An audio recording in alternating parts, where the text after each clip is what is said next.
Well, you've heard us talk about the deadly opioid epidemic. Here's the toll it's taken. From 1999 to 2017, the CDC says opioids claimed the lives of more than 399,000 Americans. Anchor Kristen Hartman learned that stats like that have doctors and patients here locally looking for opioid alternatives. Kristen joining us live in studio tonight with a closer look. Yeah, Craig, the CDC says the fill rate for opioids is actually way down.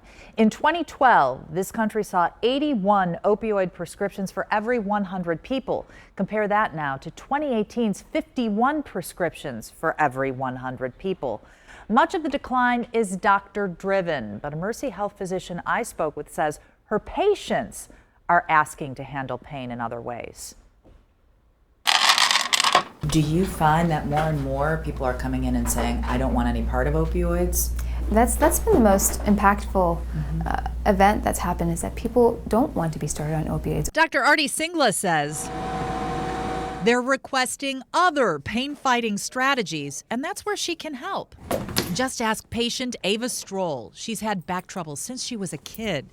It meant surgeries and rod stabilization. Chronic pain was a way of life.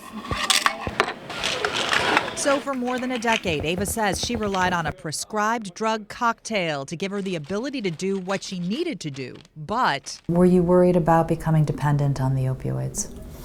Well, definitely. I mean, when you need that every day to be able to function, then you do.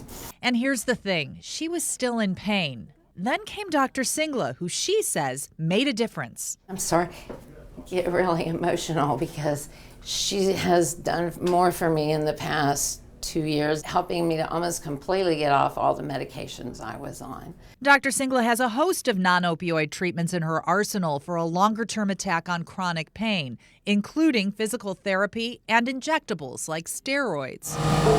There's also platelet-rich plasma, or PRP, which takes platelets from your own blood to tackle trouble spots. And there's spinal cord stimulation. So the leads actually go into the mid part of the mid-back. Those leads, which you see in Ava's imaging, are surgically implanted along with a battery-type device that sends electrical pulses to the spinal cord. The objective is to interfere with or mask pain signals before they reach the brain. What this does is it changes the way your body is processing that pain. It's been used more at end of the line, so when patients have failed everything, that's when people thought about using this. Now we're starting to use it earlier to bring people off opioids and to offer a more functioning. Walking like this. You weren't able to do this before. No.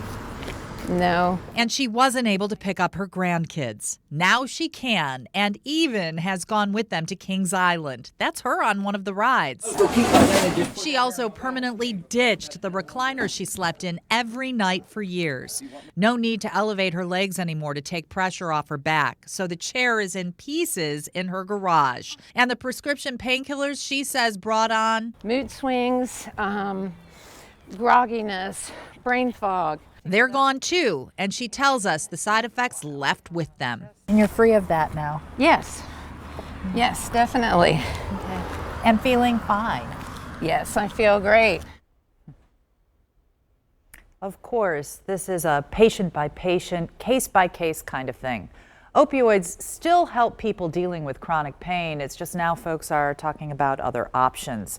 Ava's physician specializes in interventional pain management, so they worked on solutions for her that were as meds-free as possible because that was important to Ava. And as we've followed this epidemic, I mean, that really is the ultimate solution, is finding alternatives to the opioids. And that's, we said it's doctor-driven, Right. but more and more patients are asking, how can I do this? And that's the thing. That's the key. Ask your physician. Talk how to do we your do it? doctor. See what works for you.